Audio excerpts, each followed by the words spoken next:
Y'all, I don't know about this one. I'm kind of scared. I'm kind of scared to talk about it. Like, I know I've been wanting to talk about, like, dating and stuff, but feels like recently I have received a lot more clarity.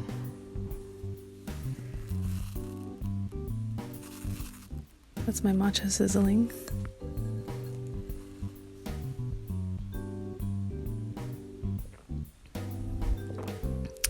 Lately, I feel like I've received a lot more clarity.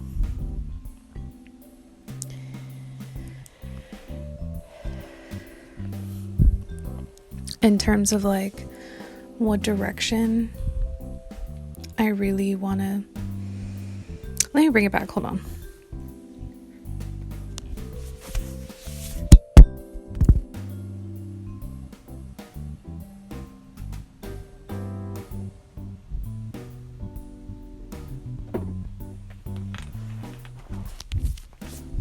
I gotta get comfortable. Hold on. Give me a second.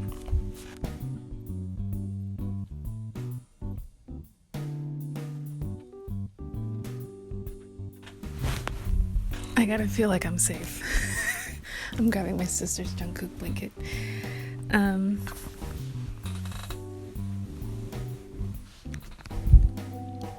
I don't know. Like,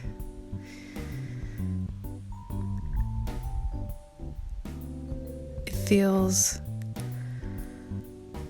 Hold on. I need to rearrange everything. Give me 1 second.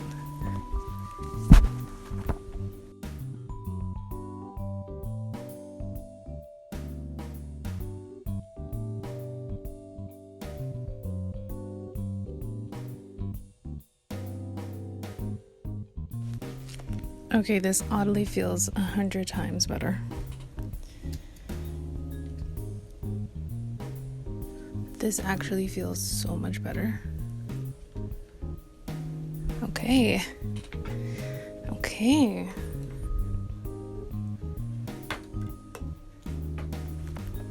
Now we're really onto something here. Okay, that feels so much better. So now I can put my feet up. I can... hold on, this is like in my face.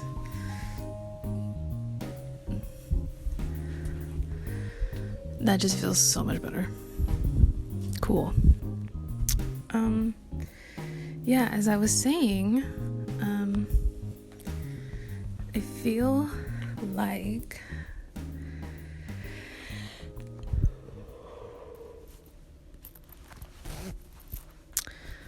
Omar Apollo merch, thinking of you, love him.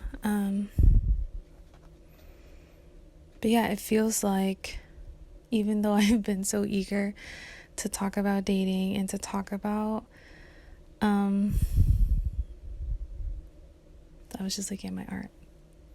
I love it. I have my art in the background, or just a couple of pieces, 2 to be exact, and then 3, the one that I started, haven't finished.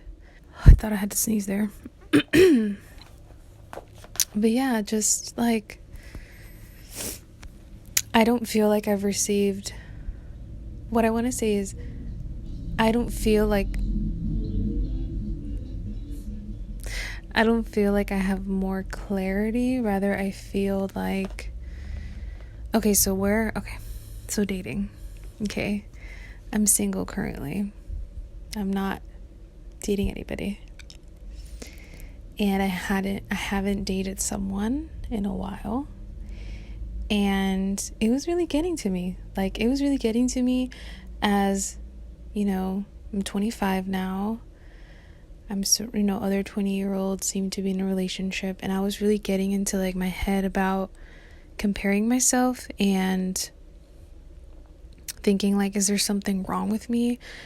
Is there something that I'm missing? Is there something that I'm not doing? Is there something that I'm not, like, do I not look the part to be someone's significant, or not significant, but like romantic other, like I just really started to like internalize it. I started to question myself. I started to question my abilities as a person, like as a, you know, like just the whole idea, like, am I hot? You know, like I just really started to get into my head about it, and just was not good for my self-esteem. And yeah, and like specific, I think it has always really lingered for like a while, but I think it's been amplified as of recently, and I don't really know why. But you know, same with like the body image thing. But there was like the other day, you know, it was like National Girlfriend Day or whatever, so I saw people posting their girlfriends, excuse me, you know, all genders. I'm like, how fucking cute. Like, wow, like how do I not have a girlfriend to post, and how am I not a girlfriend to post, you know? And I know it's really silly, you know, saying that out loud makes me just like giggle a little bit, but I mean, I want to be honest and say that it did get to me. And yeah, and I didn't really know how to move forward. I didn't know how to move forward in the same way that like with the body image issue that I was having, and I still have, and I still struggle with on a day-to-day basis. I didn't know how to exist. I didn't know how to, I can't speak. I'm just so in my head right now.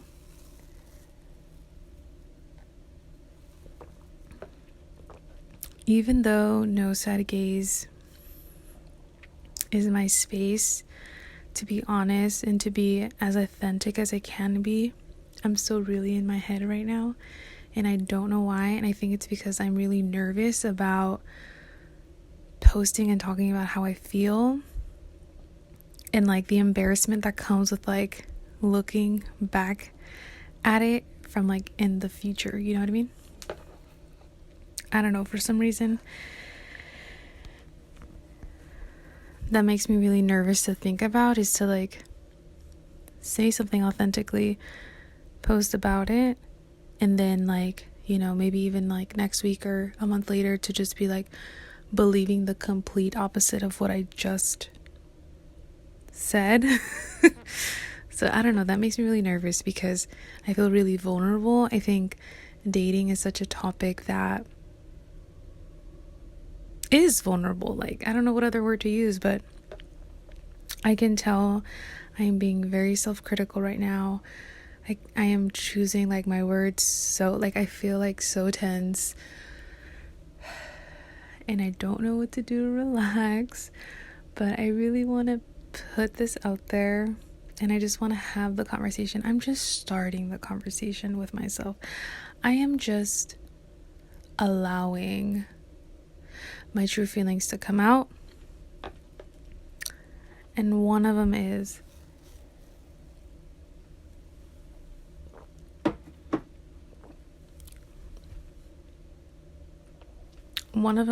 not feeling good enough to be in a relationship. And that in itself is so loaded, in the sense that it's not that I don't feel, I think the first thing that comes to mind for me is like when I hear that is like feeling like I'm not healed enough, or feeling like I'm not ready. But then I think I've come to the terms of like I will never be perfect, and the healing will always exist. I think there's always something, there's always another layer that has been uncovered. There's always another onion layer to peel back. But I don't even know what I was talking about. Like, what the fuck? Today is just, oh my gosh. Okay. No bad days. Good days only. Y'all, I'm really struggling right now, and I don't know why.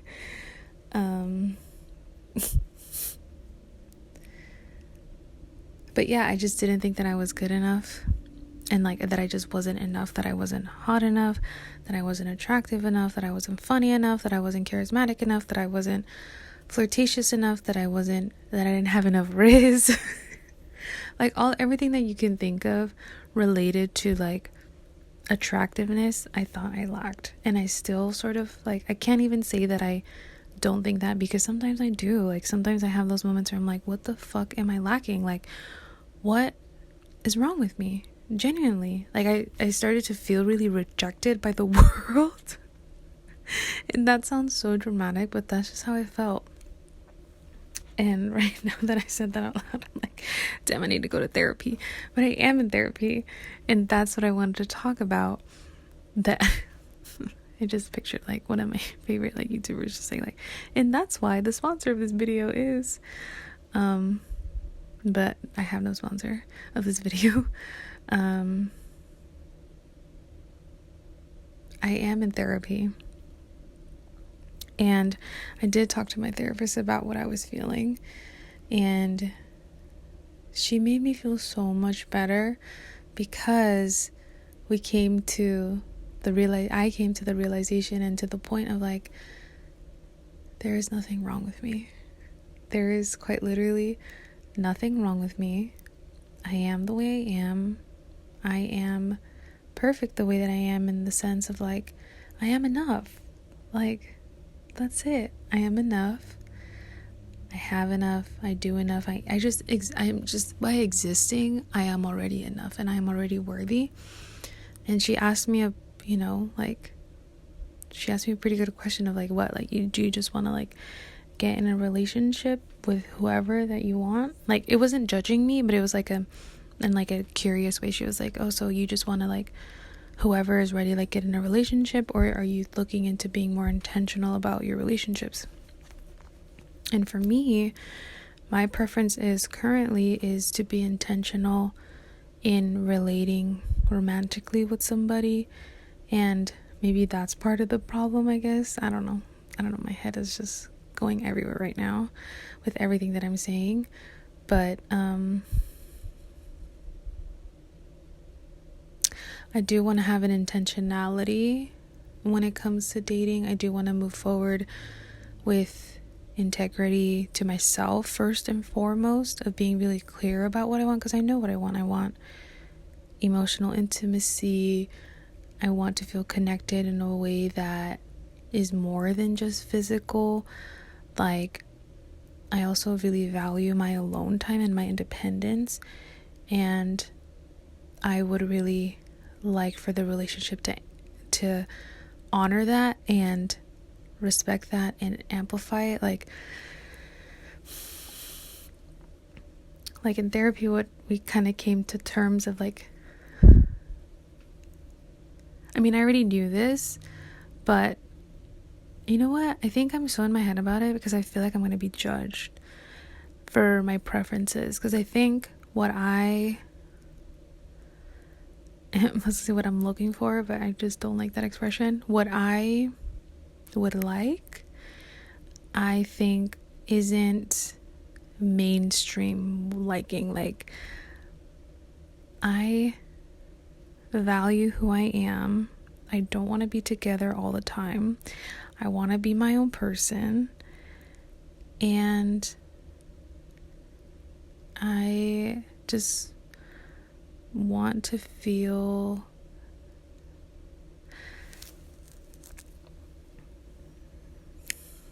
I want to feel connected, but damn, I am really hard on myself today. I am so in my head right now, y'all. But I really would just want to feel I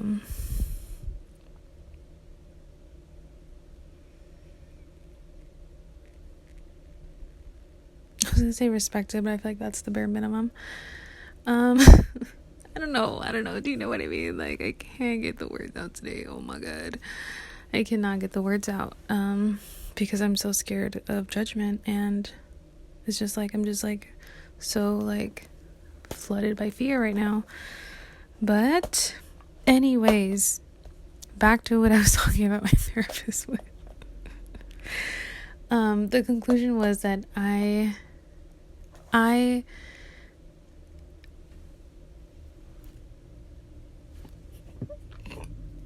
am feeling impatient. I feel like I'm ready to be in a relationship. I feel like I want to be in a relationship because I'm not getting any younger, in the sense of like I want to have those experiences earlier on in life rather than later on in life. And my therapist also asked me a really good question of like, well, what does it mean to me to be in a relationship? Like, what do I think I will have when I am in a relationship?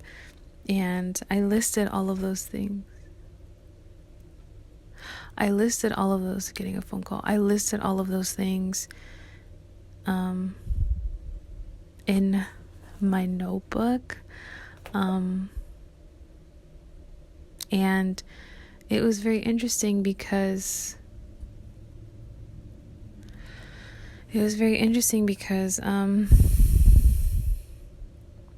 the conclusion that she wanted me to draw into was that those things that I think I'm going to receive in a relationship, I can essentially give to myself, and I can nurture within myself, and that can hold the capacity for more patience to allow for that other person to enhance my life rather than fulfill my life in a way that I am so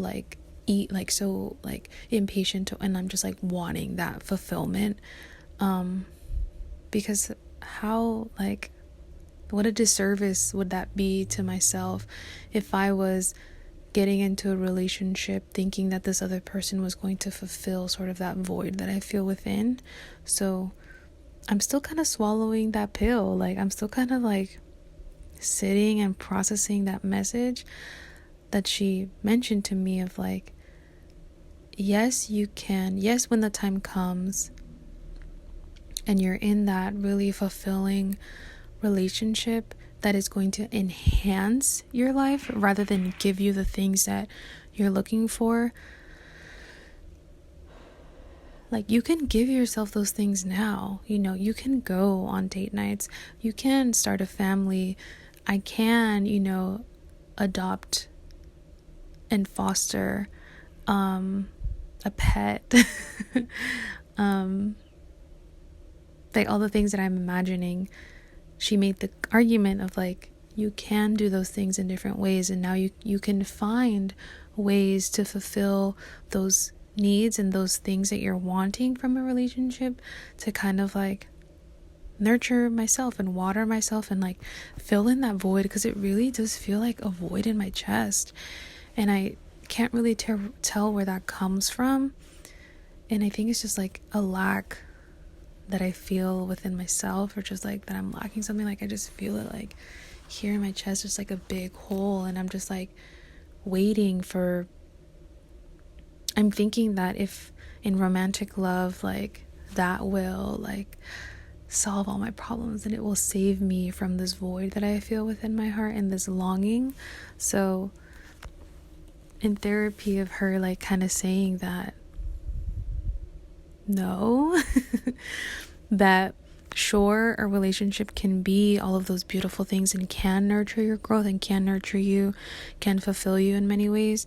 However, it isn't the end all be all. It isn't the resolution that, like, it isn't the thing that's going to save you. Like, I can really fulfill myself, nurture myself, and just like love on myself. Like, I'm still sitting in that message. Like, it's still kind of uncomfortable because that takes work, and I don't really like that term, but it takes like, I think it takes going beyond my comfort zone. It challenges me in a way that I am used to, but not used to, in the sense of like now being a 25-year-old, because I feel like I've faced different challenges in my life. Obviously, we all have, I think I have faced many different challenges in different parts of my life, and yet I'm still so young, and I'm sure I'm gonna go through so many other things. But I think this is a new challenge for me, and like holding the space of like, yes, I want to be in a relationship, and I think it can be very fulfilling and nurturing and lovely in every way. However, that isn't the only way that I can feel lovely, you know, in every way fulfilled and just like transcend in the way that in my mind that, and I think I even mentioned it in like my body image part 2 video of like someone else loving me unconditionally and supporting me unconditionally would transcend me. Like I made the argument of like, yeah, self-love is important, but I also don't think that self-love is the end all be all, you know, because I told my therapist like we are all social creatures, you know, we like I am wired to want to feel connected to others, you know. That is just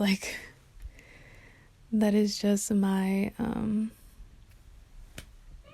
my conditioning. So yeah, I want to sort of go over some of those things that I listed. And there's like 3 that I circled because they kind of just kept repeating, you know.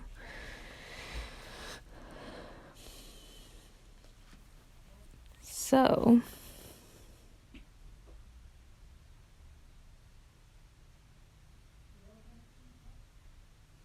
what I envision in a relationship is family, support, building a home, having kids, plants, nurturing love, giving and receiving love, having a home for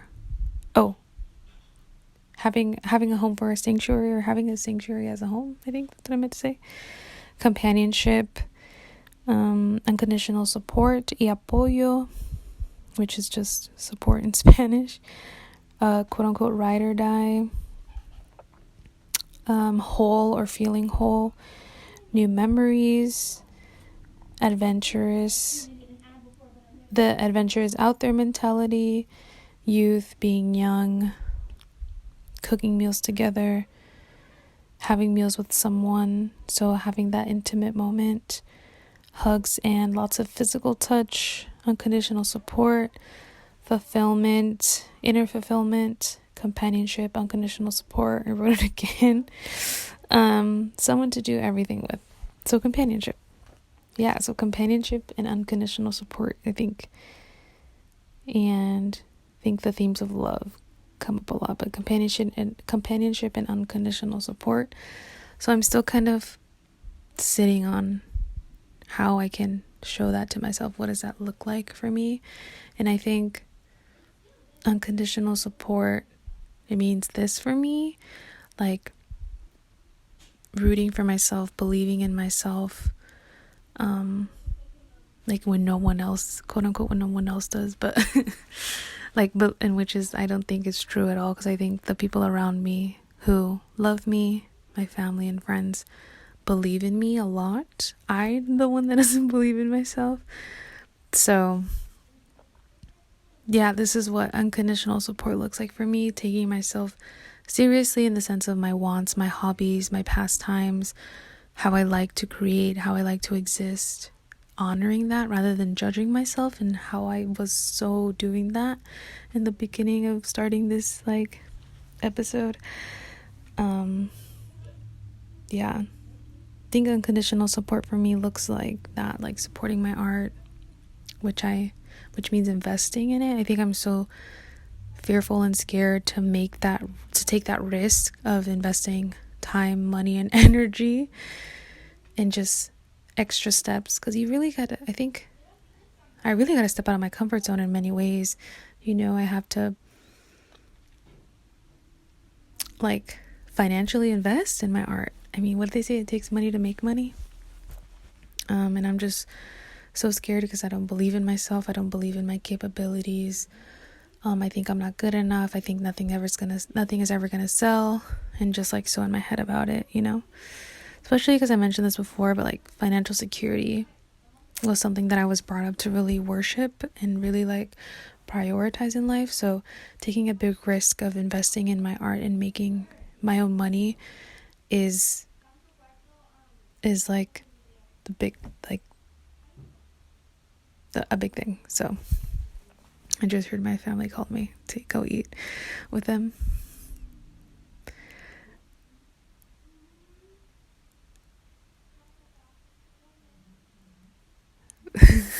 But my little sister told him that I was making a video.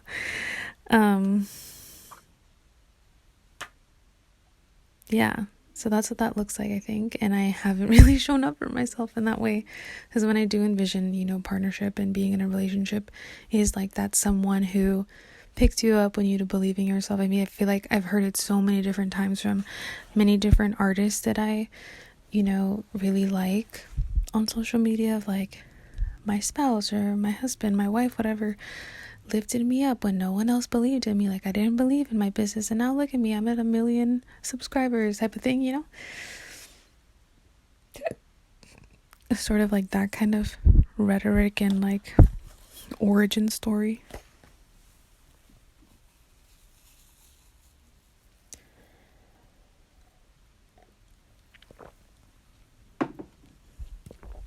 But yeah, I think I would really like to do that for myself. Showing myself that unconditional support by believing in my dreams. Taking my dreams seriously in the sense of investing in my art, time, money, energy, all of it that is important and that I want to. Like, at the end of the day, it's something that I want to do, I don't feel forced in any way. It's just always something that's been brewing within me. So, which is a part of the reason why I started this. This is something that I envisioned for myself, and I'm out here doing it. And if it's successful monetarily, then quote unquote, then that would be really cool, because then that would validate in my head, in my anxious brain, that I can do this and I can be successful. Because it's really hard for me to redefine success and not think of it only in monetary success. But, does it fulfill me? Does it make me happy? Does it make other people happy? Does it help others? Like, that, I really want that to be my definition of success. But we'll get there, because financial means we all need money, girl. Like, we all need to pay bills. We all need to live off of something. So, I don't know. Anyways, I guess that's going to be a whole nother topic. We can talk about money a whole different day, or just like the relationship with money and financial security. But anyways, companionship is the other big thing that I think about when I think about being in a relationship. And I've always really wanted to adopt like a fluffy older dog. Just to have I just think about my betta fish that I had when I was in my last year of college. I got a betta fish. I loved her so much, Miss Norma. And I can't believe I'm still getting emotional. I am still getting emotional talking about it. But when I was living at my college, my last year, my senior year of college, I had a betta fish. And I got her for my 22nd birthday. And I got her a tank. I did everything. And I remember feeling so alone during that time. It was also right before the pandemic, but I remember feeling so alone. And I lived in a house with 7 other college students. Like, I wasn't physically alone, but I did feel really isolated, and I felt just like I was suffering. And I remember when I would be like laying down in my room, sitting down, that was like, my depression was like at an all-time high. And I would look out, in my room, and I would see this little beautiful fish just swimming around in the tank. And then I would be reminded that I wasn't like alone. OMG, I did not anticipate to get emotional about this, but it really meant a lot to me to be able to like see outside of myself, that life was still happening, that like that Okay, go on. yeah, I don't know, it was just like a great reminder that yeah, just like beautiful things existed beyond what I was feeling and beyond like my depression and the state of my mental health during that time. But it just made me really happy and like something to look forward to. And like when I would go over to her tank and like call her, she would like come to me and we would like have like sustained eye contact. Actually, like I had never I swear to God, I'm not making this up. Like I have a friend that can also witness, and even my parents at the time, because I had after I graduated, I had a skateboard injury, so I broke my ankle. So I had to move back to my parents' house. Because at the time I was actually going to move to Southern California, but I broke my ankle the week that I was supposed to move. So clearly I couldn't do it anymore. So I had to move back to my parents' house and recover, and because I couldn't do anything. So when Norma came over to my parents' house, my parents, like when I would go out of town, you know, because you have to like, I had to like feed her every day, like once a day, I believe. And my parents would feed her when I was out, and like they can attest, like she will come, like she will look for you and she will stare at you in your eyes. So yeah, and I never knew what happened to her. I, for some reason, would always, like, when I was living at my parents' house and I would have the tank, like, right next to me, I would wake up and I would look over and she would still be there. But for some reason, I had a feeling that one day I was going to wake up and she wasn't going to be there. And I don't know if that was just, like, a trauma response. But one time I went on a trip. I came back and my parents were like, we have bad news. And I was like, what? They told me that she wasn't there, that she had disappeared, that they looked for her everywhere, and that my mom was considering like buying another one and replacing it. Like I was a little ass kid. She considered like buying another one and replacing her, but she was like, I wasn't gonna do that because I knew that you were gonna notice. I was like, yeah, thank you for not doing that, because I think that would have hurt even more. But after a while, that she had passed, I don't know, like that she died, I guess. I don't know where she is. We looked everywhere, and you know, in the filter, like in the rocks, like everywhere. Even outside, you know, did she get, you know, because it was right by a window, but there was nothing there. Like there was like no evidence of her existence, you know, like literally just an empty tank. But after she passed, after a while, like I kept the tank there, and even though it was like getting nasty and like it was gross, I could not bring myself to empty it. Like I could not do it. And then there's maybe like, honestly, it was maybe even like almost a year later. I don't even know how long it was, but it was too long. It was way too long. But I was like, okay, I have to really clear this out of my room. Like I think it's time. And I cleared it out, and I was sobbing. I had no idea how much I was avoiding. I had no idea how much I was avoiding. Someone is vacuuming. I had no idea how much I was avoiding that.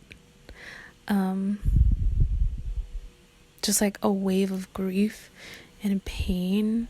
And I was just so sad to be losing her, even though I had already lost her, but it felt like it was making it like official that she was really gone. But I had never had that strong of a relationship with a fish. I remember wishing that I could take her with me everywhere, like you can, like, you know, like a dog, or like, you know, put her like in a little something and carry her with me. I loved her so much, Norma. Like I really want to get her tattooed on me, just because she meant so much to me. And I remember like talking to like my sister about it, and really just like my sister, and I think I talked to my friends about it, but just like the people that I knew weren't gonna judge me, that I really loved her and I really miss her every single day, and I think about her so much. And I don't know why, because it's literally a fish. It's a betta fish. Like, what the fuck? But I just grieve her in that way, and I love her so much. I had her for a little bit over a year, I believe. I can't remember, but yeah, it was like a little bit over a year. Yeah, and I remember when the way that I was kind of making terms with like her passing was like, she was with me through a time where I felt so lonely, but now I don't feel lonely. So she knew it was like her time to go, because she felt like I didn't need her anymore. I like to think that. I don't know. I think it's very sweet just because I feel so connected, and at the same time I can't help but to laugh at myself because it's a fish. Like, how can I feel so connected with a fish? Like, I didn't even cuddle her. Like, literally the only contact we ever had was like me feeding her. That was it. And I wasn't really like touching her scales or anything. Like, it was just like the syringe that I would use to feed her like a baby. But even not that you feed babies with a syringe, but you know what I mean? Like, almost if it was like a bottle, I would feed her bloodworms. But yeah, and if you're like a crazy fish expert, which I think you're not, but that's what I was feeding her, bloodworms. And also, she was already kind of sick from the pet store that I got her. Like, she was already like, her color was very dark. And there were some spots of like blackness too, but I didn't really know how to help her. I didn't have the means to help her. I didn't have the knowledge. I didn't have the resources. So that also was really heartbreaking. But I think that's also another part that makes me so hesitant about adopting and fostering a doggy. And I've always said that I wanted to adopt like an older dog, like an adult dog. I don't think I want a puppy because I don't have that much energy. And puppies deserve all the love and the care and the play, right? But I just don't think I have that. So yeah, I don't know. I'm gonna hold off on it because I also have like this like thing of like, my parents have always been very like anti-pets, anti-dogs, anti-cats, anti-pets in general. They're like, no pets in the home. So I never grew up with a doggy or a cat in the home. Literally the most I've ever had is a fish. And even before Norma, like goldfish. So yeah, companionship. I'm considering adopting a dog, but I don't have the space for it right now. I don't have the money for it, but it is in my future. And my therapist made the good point of like, that is a way to start a family, is through like pets too. And I was like, that's such a good point. Like, you're so right. That is so true. Even though of course kiddos are not the same as, you know, as dogs and cats, it is something that is a good option for me to consider. But yeah, those are the things that I think about. And thank you for listening to me. Yeah, I'm gonna go eat now, and that way my sister can come in here because we share a room together. So I want to also give her that time because she's already been like out of the room. But I think that's all I have to say for now. I'm just on the road to I'm on the journey of fulfilling that companionship, unconditional support, still learning what that will look like for me. And what does companionship look like? I recently saw that this girl that I think is really hot, and I recently met her. She like posted on her, you know, on Instagram you can like have like a little status almost. And she posted the question of like, how does your company feel? That was a really good question. Like, I'm really good with my company. I like my company. But just, is it enough for me? Is that companionship enough for me? I don't know. I think adopting a doggy would be a great way to feel that companionship. But when the time is right. I don't know if right now feels like the best time, because like I said, I don't have the space for it. I want to be able to foster that doggy with the most love and compassion and support that I can, providing the doggy with the space, with the vaccinations and the vet visits and the food and the walks and everything that they need. I don't know if I can do that right now, and that's okay. So still thinking about it. Companionship, what that looks like for me. How can I fulfill that need? And yeah.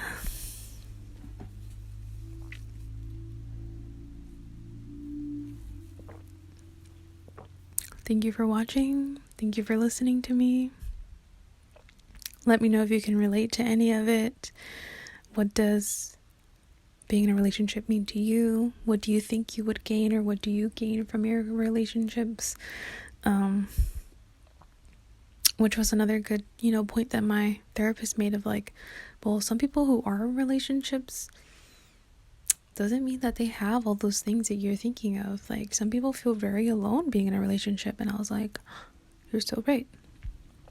So let me know what your thoughts are. Thank you so much for sharing this space with me. This sacred cyberspace.